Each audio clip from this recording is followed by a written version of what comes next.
Taanis. Taanis. Here we go. Base Vav. On the first three fasts, the Kohanim of the Mishmar fast, but do not complete their fast. The Kohanim of the base Av do not fast at all. On the second three fast days, the Kohanim of the Mishmar fast and complete their fast. The Kohanim of the base Av fast, but do not complete their fast. On the last seven fast days, both groups fast and complete their fast, and this is the opinion of Rabbi Shua.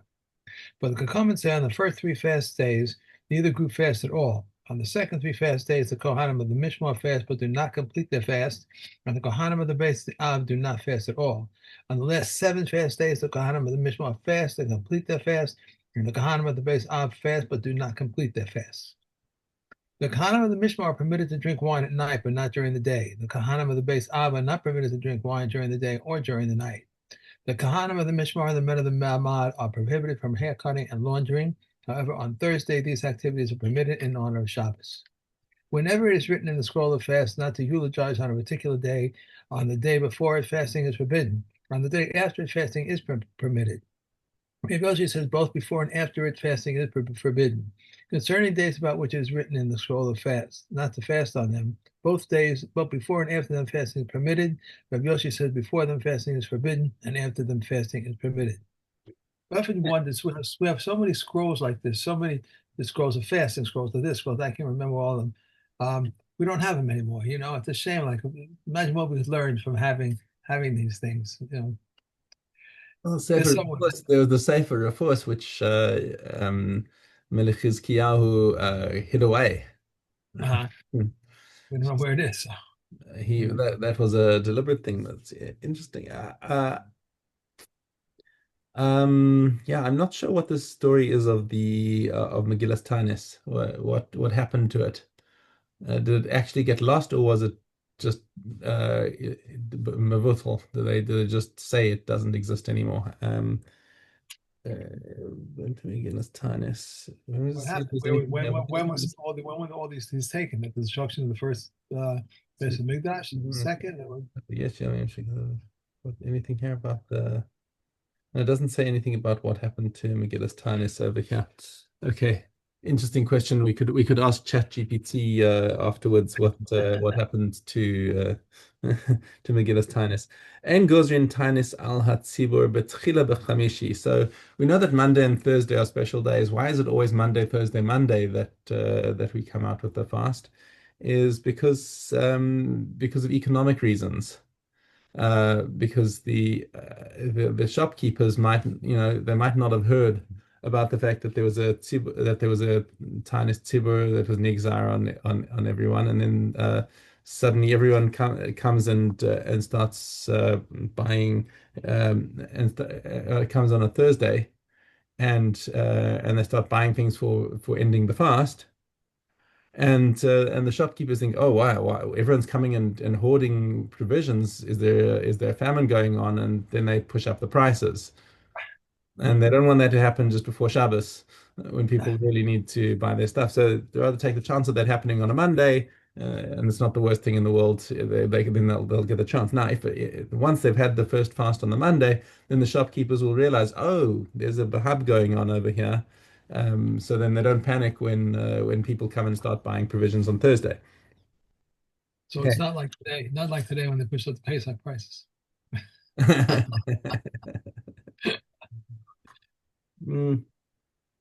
Okay, so we don't start on a Thursday, so that the prices don't go up. Ela shalosh tanios arishonos, the first three fasts, sheni, chamishi, sheni.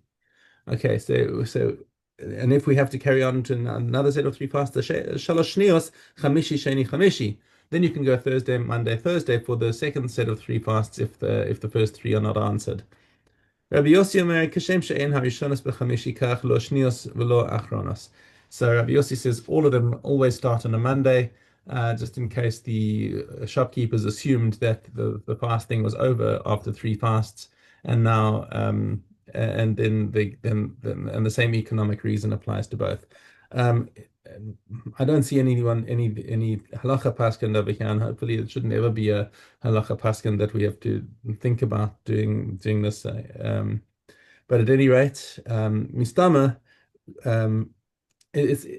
Mistama, the halacha will follow the Tanakama. I'm just always a little bit hesitant to say when is Rabbi Yossi involved, because Rabbi Yossi is usually the winner against one of his colleagues. Anyway, Mishnah Yud. Ein Gozrin Taanis al Hatzibor Berosh Chodesh. So we don't start the Taanis on so that it falls on Rosh Chodesh. B'Chanukah over Purim, and not on Purim either. Now, why don't we mention any other Yomim Tovim over here? Because the other Yomim Tovim don't fall in the winter. This is all. The next Yom Tov is Nisan, so Right. we don't. So it's not shaykh to talk about Yomim Tovim. But we try to make sure that the fast doesn't fall out on especially Chanukah is because Chanukah is a block of 8 days. It's difficult for some to avoid it. Um, However, if they paskins the first day of the fast and it turned out that Rosh Chodesh fell on one of the days of the fast, Ein mafsikin. You don't stop your sequence because the fact that we don't fast on Rosh Chodesh on Hanukkah is kind of more of a minhag than anything else. And once we started with these fasts, they're serious things for the tzibur. So says Rabban Gamliel. Amar Rabbi Meir, Afal Pi Amar Rabban Gamliel Ein Mafsikin. Even though I recognize that Rabban Gamliel said that we don't stop, Mode Haya She'en Mashlimin. Nonetheless, you want to state his opinion in full is that if one of the fast days fell out on Rosh Chodesh or on Chanukah, then you don't complete the fast. You finish the fast before the end of the day. Um, V'chein Tisha B'Av shechal lios be'erev Shabbos. And the same thing is going to go when you have a Tisha B'Av that falls on a Friday. Now, that never happens in our fixed calendar, but in the days when you're doing Birkas HaChodesh, Kiddush HaChodesh Al Pi Edim, it's very possible for a Tisha B'Av to fall on a Friday. And if that's the case, then you still have to fast on the Friday, but you have to stop a little bit before Shabbos. So as not to go into Shabbos in a state of fasting. Um, which interesting we don't do when it comes to Asara B'Tevis. Asara B'Tevis can fall on a Friday, Right. and yet we allow it to you go into Shabbos fasting, and that's just the way it falls out. But apparently that's a unique chumrah by Asara B'Tevis that we allow you to fast on erev Shabbos. Okay, Perek Gimel. Say the Tanios Elu Ha'amor Via Rishana. So this whole thing of fasting on the Monday, Thursday, Monday, the three sets of Tanios, the more Mekil and slightly more Machmir, and then the most Machmir afterwards, is only when the first rains haven't yet come. Aval tzmachim sheshanu. What happens if the plant started to sprout and then things went wrong and the crop started to fail? Masriyin aleihem miyad. Immediately we start sounding the shofar. In other words, we jump straight to the set of seven Uh, when something like that happens, because this is a danger to the crops. Now, when the rain hasn't started, then the seeds in the ground haven't germinated yet. So you're just delaying the crop. So it's not as urgent if the rains haven't come yet, but if things start growing and then things start going wrong, now you're losing your crop. And that's something that we have to jump to panic stations immediately. V'chein shekpasku geshamim ben geshem legeshem. When the first rains come and then the second rains don't come.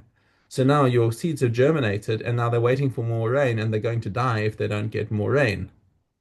So if it's 40 days between after the first rains come, then immediately we jump to the set of seven. Masriyan aleim miyad mipnei shehi makas batzores, because that is a plague of drought. right. Right. Okay. Okay. All right. Okay. We go on to Rosh Hashanah. Mm-hmm. And Rosh Hashanah, we have Dalet Aleph. When Rosh Hashanah festival fell on the Sabbath, they would blow the shofar in the temple, but not in the province. After the temple was destroyed, Rabbi Yochanan ben Zakkai instituted that they blow the shofar in every place where there is a beis din. Rabbi Elazar said Rabbi Yochanan ben Zakkai instituted this regulation for Yavna only, and they said to him, Yavna and any other place where there is a beis din.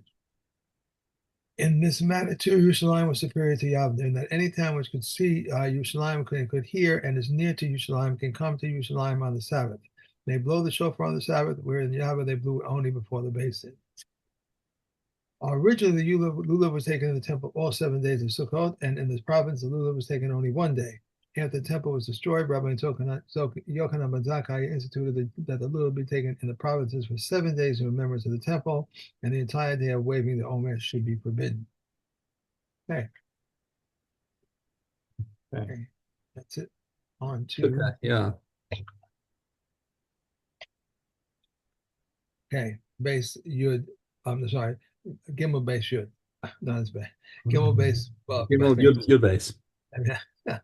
originally, the lulav was taken in the temple 7 days, and the provinces was taken one day. After the temple was destroyed, Rabbi Yochanan ben Zakkai instituted the lulav be taken in the provinces 7 days in remembrance of the temple, and that the entire day of waving is forbidden. On the first day of the festival that fell on the Sabbath, all the people. Funny, we read exactly the same Mishnah just right now in Rosh Hashanah. On the first day of the festival that fell on the Sabbath, all the people would bring the lulav to the synagogue. On the morrow, they would awaken early and come, and everyone would recognize his own lulav and take it. For the sages said, a man cannot fulfill his obligation on the first day of Sukkot with a lulav belonging to his friend. On the other days of Sukkot, a man can fulfill his obligation with a lulav belonging to his friend. Reb Yossi says, if the first day of Sukkot fell on the Sabbath and one forgot and carried the lulav onto the public domain, he's exempt for carried out with permission. Okay. Mm-hmm. And we are on to Erevin. Erevin is Zion Hes. Hey. Where the haystack between the two yards is 10 feet high, they may make two Erevim. They may make one Erev. This may feed from this side and those may feed from that side. If the hay was reduced to less than 10 fists, they may make one Erev, but may not make two Erevim. How do we make a shitta for the alley? One places a barrel and declares, let this belong to all the residents of the alley. He may confer possession to them through his adult son or daughter, through his manservant and maidservant, or through his wife. But he may not confer possession through his minor son or daughter, or through his Canaanite slave and slave woman, because their hand is like his hand. If the food became diminished, one may add and confer possession, but does not have to notify them. If more residents were added, he may add and confer possession, and he may must notify them. Okay. And Tomorrow.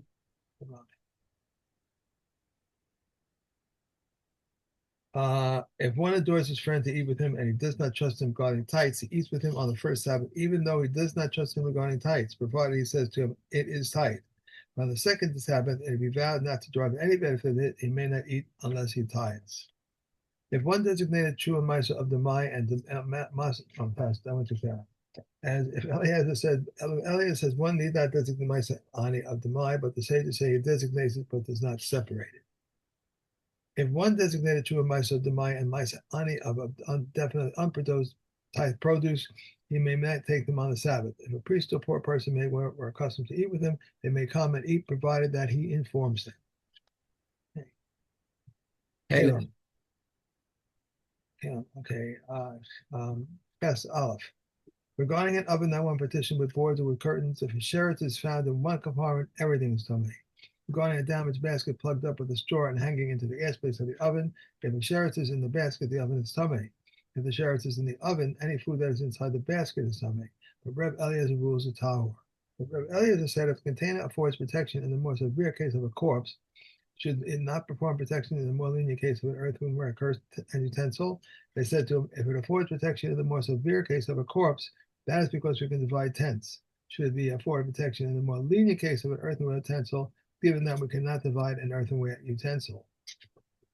If it was whole, and so to a box, and so to a flask. If the sheretz is in the container, the oven is tahor. And if the sheretz is in the oven, food within the container is tahor. If they developed a whole, that was which intended for foods is measured with olives. That which intended for liquids is measured with liquids. But that which was intended for both, we apply to the most stringent measure, and that is enough to take in liquid. Regarding a sereda that is placed on the mouth of an oven and sinks into it and has no rim, if a sheretz is in the sereda, the oven is tamei. If the sheretz is in the oven, food that is in the sereda is tamei. Only utensils protect from the tumor of an earthenware utensil. Regarding a barrel that is full of tahor beverages and is placed beneath the floor of the oven, If a sheretz is in the oven, the barrel and the beverage are tahor. If the barrel was inverted and its mouth open to the airspace of the oven, if a sheretz is in the oven, beverage sufficient to moisten that is on the bottom of the barrel is tahor. Okay. Baba Basra. Okay. Bob Gimel. If one sells with wine to another and it sours, he is not liable. If it is known that his wine sours, he is an erroneous purchase. If he said to him, I am willing to send you selling you spiced wine, he is responsible for his preservation until Shavuos. Old wine he must be from the previous year, very old wine from 3 years previously. One who sells a place to another to build a house on it, and similarly, one who accepts a contract from another to build for him a wedding house or for his son or for a widow or for his daughter, must build a house 4 cubits by 6. These are the words of Rabbi Akiva. So Ishmael says this is a cattle shed. That one who wants to make a cattle shed builds it 4 cubits by 6. A small house 6 by 8. A large one 8 by 10. A salon 10 by 10.